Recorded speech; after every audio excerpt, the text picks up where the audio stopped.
So my London Marathon plans have changed, but the question is, how have I ended up in this situation?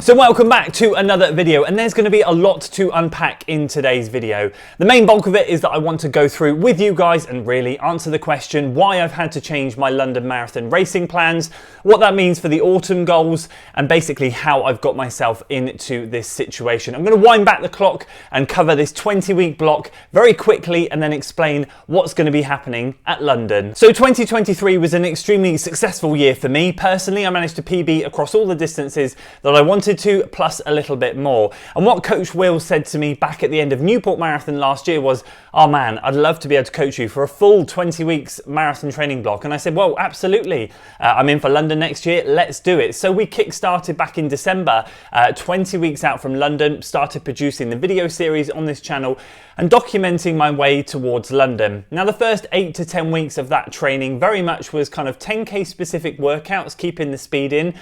But the volume of those runs, or some of those runs I should say, did start to creep up slightly as we progressed through the weeks. So it was slightly similar to what was going on in the summer, but the volume was increasing. And I was having a great time. I was getting myself into really good shape. And over Christmas, I managed to stay injury-free, which is the first time I've managed that in a very long time, couple of years I think. So I was really grateful to be able to race over Christmas as well at the Hereford Couriers 10K. And for me at that point, lay down a solid mid-34 10K on a really undulating and tough weather day course. Fast forward to Lliswerry 8, which kind of signified the end of the good period, shall we say. And I managed to go out there and run 43 low, 43.10 or something like that, which for me was just absolutely incredible. I was in a world where I didn't think I could be competing with the runners at the front that I was. Obviously, I came like 8th or 9th, and the winners were sub 40 for 8 miles, but there are a lot of races around me that I felt very much like I had imposter syndrome at that point. Like I had absolutely no right to be as far up the field as I did. It was a great day, one of the best races I've ever had. And despite the wind, because it was really, really bad, I managed to feel really strong and really good. And I was really confident at that stage that training leading up to that point had been going really well. Obviously, there's always a bit of a worry when you're doing shorter distance training and that's going to impact your endurance. But I felt like Coach Will had struck a really good balance between working on that speed, but keeping the endurance. And that showed on that Lliswerry 8 race. And that is where things started to go a little bit south, shall we say. So I managed to get another week's training done off Lliswerry, feeling in incredible shape. Couple of weeks out from Barcelona half marathon, or 3 weeks out at that point, thinking ahead to Bourton 10K where I wanted to smash my 33.00 10K time and get that 32. I was just ready for it, and I felt like I can run 5:22 per mile for 8 miles out on a windy course. I can go and run a 32 something 10K. I've got this in the bag. Confidence was high, but sadly a week later I just started to feel a bit unwell. It was literally the week after Lliswerry, and my son brought home one heck of a bug, or that's what it transpired to be, although it didn't look to be at the time. Now, we were in a group chat with his nursery, and there were a lot of kids going down ill at that time, and they were saying that this illness is really, really bad. It's affecting them, like it feels like flu. And although I never felt like I had the proper flu, because I've had the flu before, and if anyone says, oh yeah, I had the flu, no, you didn't. Unless you're bedbound for a week or two, you haven't had the real flu. You've just had a bit of a virus. And that's what I would say this was, or it started out like. So that first week, I was still able to train through it. I'm sick now, and I'm in the same situation as I was then. I could train through it. I often train through sickness quite a lot. Symptoms for me, the rule of thumb is if the symptoms are neck up, so it's just in the throat and in the head and sinuses, I keep training. If it's on the chest, you gotta stop. That's my rule of thumb. It was very much neck up, nothing more, carried on training. Fast forward a week, and I started to feel a bit temperatury, kind of like a bit shivery here and there. Things weren't quite right and things weren't getting better. We then were checking the nursery group chat. Kids were still off sick. Parents were really struggling. And it turned out that there was a really, really nasty virus going around. Who knows what it was? But it was vile. And then obviously leading into Barcelona half, if you've been following the channel, and I will make sure I leave a link to the video at the end of this that shows all my stats over Barcelona half marathon, I ended up flying out there and still not being able to run. HRV was really, really low. Resting heart rate went up from 42, 43 up to 59, and my daytime heart rate just sat down was 90, whereas right now when I'm talking it's 62. So it was huge. It was such a big difference. Got out the other side of Barcelona, got home, and the recovery started. I started to feel better. I started to be able to run. Heart rate was gently coming down, but it was taking a very long time, and it still hasn't come fully down, but I was getting to the point where I could start to train again, which was great. However, the one thing I noticed was that first speed session back, endurance had absolutely gone. And that first session was 6 minutes off 90 seconds, and then 5x1, 6 minutes, and then 5x1. The goal for 6 minutes was around half marathon to 10k effort, and then the ones would just put the hammer down and see what I could do. Well, after that second 6 minutes, I was walking. I was really gassed, and I was like, this is all part of the process to get back into things. You've just got to, like, your marathon pace is fine, your easy pace, your moderate pace, heart rates are all high, but there you feel like you can do it. Anything higher, and if I think back, 5:30s back in training was my tempo pace just a couple of months ago. 5:30s now makes me absolutely gassed, and that's quite a sad thought, if I'm honest with you. I know I'll get over it, and in the summer it will all be a blip, but in the scheme of building up to a marathon when you're just over 6 weeks out, it's quite a big deal to know that your paces at the top end are dropping, because obviously that has a knock-on effect to everything further down.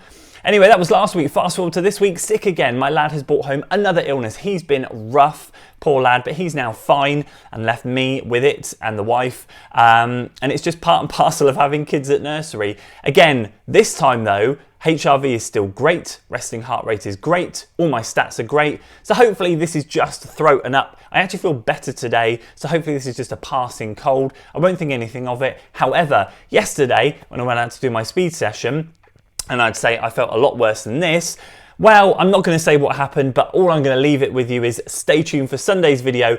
It was an aborted session, and I'm absolutely gutted. Again, 5:30s was just too much for me, and it just made me realise how much of a knock-on effect this virus has had and this illness. And at 6.5 weeks out, I can sit here and say, yep, keep going out there, keep stacking up the miles, and keep just get myself to London. But the reality is the damage that this has done, I feel genuinely deep down in my heart, and I know is far greater than I care to admit. Dramatic or not dramatic, I'm not really bothered. I'm just being honest with myself. I have to be honest, and that's a really important part, I guess, of this channel, is sharing my journey. I had just the best year last year. So this training block has been a shock to the system. So what does this mean for London coming up now, and why are my plans changing? Well, I've clearly vocalised at the beginning of this training series that what I want to do is go and get another solid, strong marathon under my belt. Newport, I discarded all time goals. I'd had some stinkers of races leading up to it, and I was just like, do you know what? Go out there and run strong. And I ran a 2:40 and 44 seconds or something like that. So I just wanted to do exactly the same at London, with the target and the goal that in the autumn, if I could get London as another strong performance, I'm going to lay it out there and say I want to go and run a sub 2:35 in the autumn. Maybe at Abingdon if it's a UK race, maybe somewhere else. I haven't really thought about it, but either way, commit to a time at that point, get back to having that time goal. Because I do enjoy time goals, but sometimes I can find they put too much pressure on me. And especially when I was putting in such bad marathon performances year after year, I was just like, I just need to run strong. I was kind of hoping to go to London, run strong and run a sub 2:40. If I'm honest, I kind of had that in the back of my head. I have now ditched all time expectations, and I just want to get to London Marathon in as best shape as I can get to it and just run it and just enjoy it. That's not for me to say I'm going to go and jog around it. I'm going to run to the fitness level that I'm in at the time. I have decided that it is time right now to completely back off putting any sort of pressures on anything.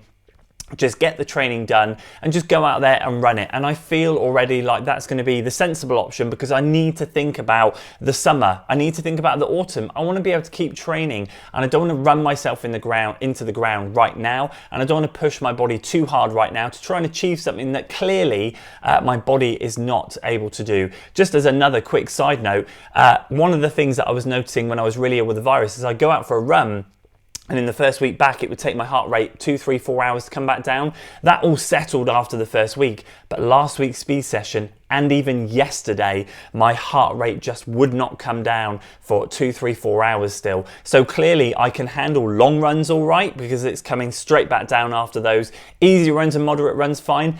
But any form of intensity and my body is just rejecting it. So as for a training update, what I have said to Coach Will is, Will, I'm going to step back for this final bit. I'm not doing anyone any justice by trying to follow a plan. It's just too much at the moment. I need to step back, mentally reset, accept what I'm saying right now, and hopefully by me vocalizing this, number one, some of you might resonate with it if you're not having the best marathon training block. It's good to share these things. And number two, I'm not doing your training any justice, and I don't think it's good for me to be following really structured training at this point when my body is clearly rejecting the speed. It's not happy with it. So what I've decided to do, and what I tried to do this week, but it's clearly failed, so I might even adapt it next week again, is I'm just trying to keep with my medium long run on a Tuesday. So easy Monday, medium long run Tuesday. Session Wednesday at the moment is under the microscope, especially after this week. As I said, tune into Sunday's video to see what happened. Easy Friday at the moment, maybe move that to a steady if I feel better, and a long run workout on Saturday. That's all I want to try and achieve. I want my medium long run to stay. My long run workouts I seem to be able to do fine, but it's the Wednesday sessions that just seem to be, at this moment in time, causing my body too much stress. I hoped this session I'd done this week, I backed off the paces a bit. I was going just half marathon and 10K pace, not half marathon and hammer down for 1 minute stuff. But clearly even that was too much, so I'm just going to have to take this thing week by week and see what happens. But that's my training structure now leading into the marathon. As you can see, I'm trying to hold in a cough. So let's wrap it there because my throat is getting dry and yeah, it's going to get messy. So there's the training update for you. Raw, open, honest. I hope you can understand. I hope you can appreciate. I'm sure I'll get a ton of advice in the comments. I appreciate it. And for anyone that's going to question things like diet, what you're eating, blah, blah, blah, blah, blah. Just for reference, I'm supplementing and have been since October with vitamin D, with iron. I have magnesium at night before bed, and I've had one of the best winters for energy. I always used to get sort of afternoon slumps, had none of that. I feel like the vitamin D and the iron has really helped that, and the magnesium at night is helping me get some good sleep. I'm eating a relatively decent diet. I eat a bit of rubbish just like everyone else, but on the whole, it's not too bad. And this is pretty standard for me through winter. I'll usually get 2 or 3 sicknesses. The lad will bring something home from nursery. It's just the way it goes, and if you have kids, you know exactly what I'm talking about. The difference this year though is that it normally happens in November and December, and then the second half of the winter I tend to be okay. This time it's completely flipped on its head. I was ill free through October, November, December, and it kick-started in January into February. So it is what it is. We'll rock and roll with it, and we'll see what happens. So stay tuned for Sunday's training series video. You'll see the disaster of a workout that happened there. And then of course I'll try and do a long run video after that. Appreciate your support guys, you're amazing, and thank you for all the love on the recent videos. It means a lot to me. Hope your training's going well, and if it's not, I'm with you on that one. I hope you enjoyed the video. If you did, like it, subscribe, share it with your friends, do all that good stuff, and I will see you on the next one.